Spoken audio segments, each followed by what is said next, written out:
Italy एक ऐसी country जो हर एक टूरिस्ट को अपनी तरफ अट्रैक्ट करती है। इटली एक यूरोपियन कंट्री है और इसकी कैपिटल रोम है। इटली का ऑफिशियल नेम रिपब्लिका इटालियाना है और इसके पड़ोसी देश फ्रांस, स्विट्जरलैंड, ऑस्ट्रिया और स्लोवेनिया जैसे खूबसूरत देश हैं। इटली में क्रिश्चियन रिलीजन के लोग रहते हैं और यहाँ की पॉपुलेशन 6 करोड़ से ज़्यादा है।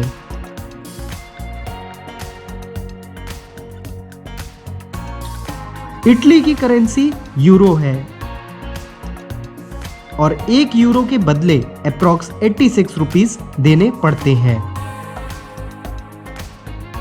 वैसे बहुत कम लोगों को पता होगा कि इटली ने अपनी करेंसी को चेंज किया है। साल 1999 के पहले तक यहाँ इटालियन लीरा चलती थी, जिसको 1999 में यूरो में कन्वर्ट कर दिया गया। इटली का टाइम इंडिया के कंपैरिजन में 3.5 घंटे पीछे चलता है। इटली जाने के लिए आपके पास वीज़ा होना ज़रूरी है और इसके लिए आप शेंगेन वीज़ा के लिए अप्लाई कर सकते हैं, जिसकी कॉस्ट 80 यूरो आएगी। मतलब आपको लगभग 7,000 रुपये वीज़ा के लिए देने पड़ेंगे।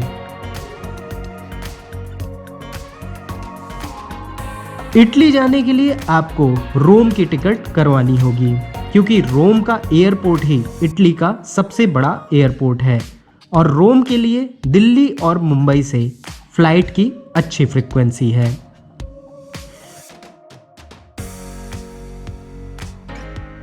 दिल्ली से रोम की राउंड ट्रिप फ्लाइट 47,000 में मिल जाएगी, जबकि दिल्ली से रोम पहुंचने में आपको 12 घंटे तक लग सकते हैं। रोम के एयरपोर्ट को लियोनार्डो दा विंसी या फियोमीसिनो इंटरनेशनल एयरपोर्ट के नाम से जाना जाता है।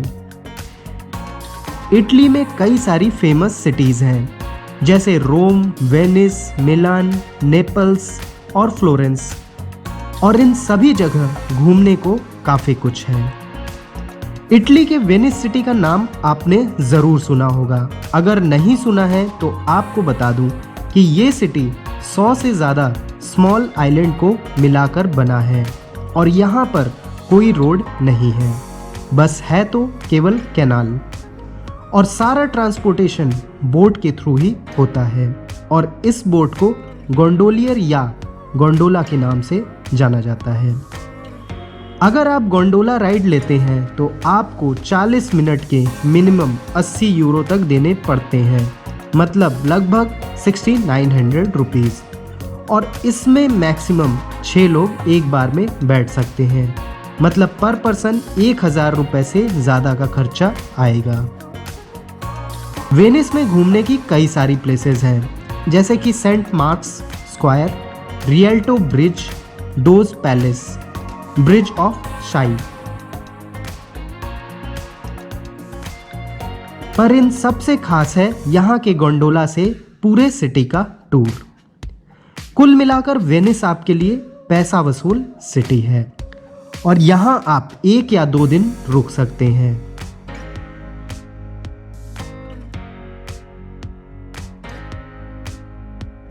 वैसे आप सस्ते फ्लाइट और होटल बुकिंग के लिए वीगो ऐप का यूज कर सकते हैं।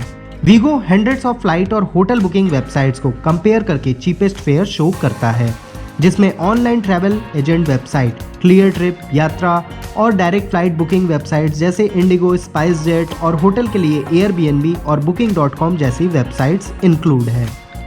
वीगो 113 कंट्रीज में प्रेजेंट है और स्पेशली इंटरनेशनल फ्लाइट और होटल बुकिंग के लिए काफ़ी हैंडी है। Wego world fastest loading travel mobile site है, जो कि लास्ट मिनट बुकिंग और लो कनेक्टिविटी एरिया के लिए काफ़ी यूजफुल है। डिस्क्रिप्शन बॉक्स में दिए हुए लिंक से आप वीगो ऐप लोड कर सकते हैं।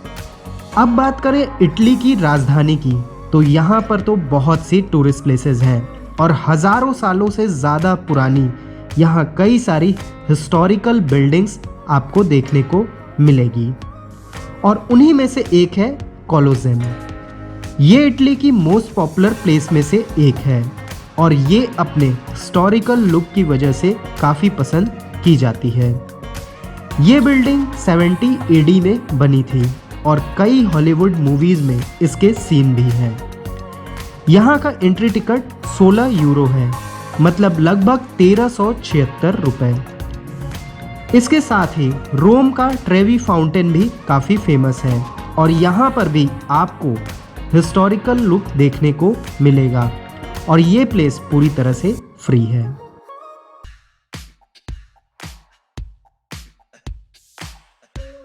यहाँ का पैंथियन भी काफ़ी मशहूर है और ये एक रोमन टेम्पल था जो कि अब कैथोलिक चर्च है। रोम में इसके अलावा Saint Peter's Basilica, Roman Forum, Vatican museum के साथ ढेरों टूरिस्ट प्लेसेस हैं और रोम के लिए आपके पास कम से कम 2 दिन ज़रूर होने चाहिए।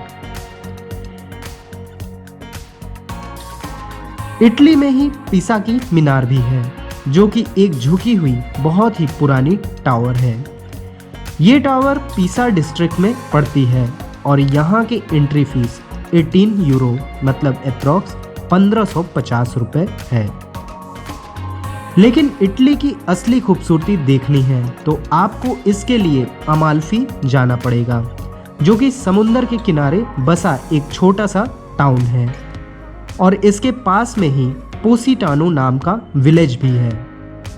जनरली टूरिस्ट रोम और वेनिस घूम के आ जाते हैं, लेकिन ये टाउन इटली की असली खूबसूरती से वाकिफ कराता है क्योंकि यहाँ पर आपको इटली की नेचुरल ब्यूटी देखने को मिलेगी।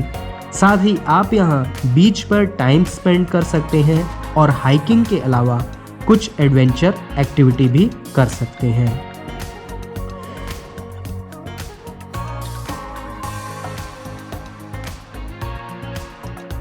इटली में ट्रेन, बस, मेट्रो, फेरी, बोट सभी का यूज़ आप ट्रांसपोर्टेशन के लिए कर सकते हैं।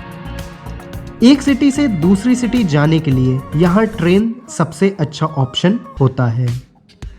आप यहाँ 200 यूरो में ट्रेन का ट्रैवल पास ले सकते हैं जिससे आप 1 महीने में किसी भी 6 दिन अनलिमिटेड ट्रैवल कर सकते हैं।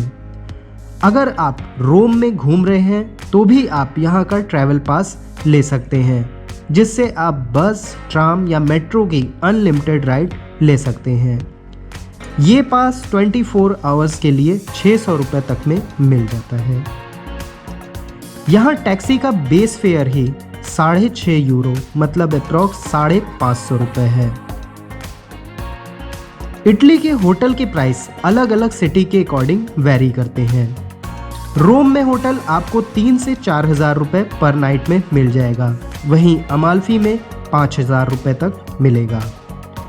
इटली में इंडियन फूड बाकी यूरोपियन कंट्रीज़ के कंपैरिजन में सस्ते हैं।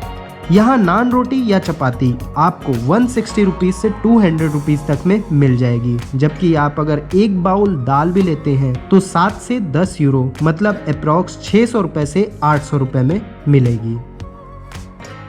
इटली में आप 2 दिन रोम, 1 दिन वेनिस, 2 दिन अमाल्फी कोस्ट, नेपल्स और 2 दिन फ्लोरेंस और मिलान के लिए रख सकते हैं। मतलब 7 दिन में यहाँ की आप मेन प्लेसेस कवर कर सकते हैं। लेकिन अच्छे से एक्सप्लोर करते हुए घूमना है तो 15 दिन कम से कम चाहिए क्योंकि यहाँ पर बहुत ज़्यादा छोटी छोटी अननोन प्लेसेस भी हैं। इटली जाने का best time April to June है जो कि यहाँ का समर सीजन होता है। साथ ही सितंबर और अक्टूबर में भी यहाँ जाया जा सकता है। यहाँ पर 7 दिन का इटली का बजट पर पर्सन के लिए कुछ इस तरह से हो सकता है। होटल पर एवरेज 5000 रुपीज़ पर नाइट खर्च करते हैं तो 7 दिन का 2 एडल्ट्स का 35,000 रुपीज़ तक लगेगा, मतलब एक पर्सन का 17,500 रुपये।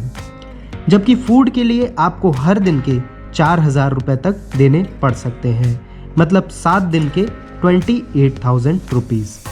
जबकि ट्रांसपोर्टेशन के आपके 30,000 रुपये तक खर्च हो सकते हैं, जिसमें आप मेट्रो, बस, ट्रेन और बोट का यूज़ करेंगे। वीज़ा के 7,000 रुपये और जिन भी प्लेसेस पर आप घूमने जाएंगे उन सभी प्लेसेस की एंट्री फीस टोटल 20,000 रुपये तक लग सकती है। साथ ही फ्लाइट के 47,000 रुपीज़ और कुछ अदर खर्चे लगभग 10,000 रुपये तक लग सकते हैं। तो अगर आप यहाँ का टोटल करेंगे तो आपके 1,59,500 रुपीज़ तक खर्च हो सकते हैं 7 दिन के लिए। तो ऐसे ही वीडियोस को देखने के लिए चैनल को सब्सक्राइब करना और वीडियो को लाइक और शेयर करना ना भूलें।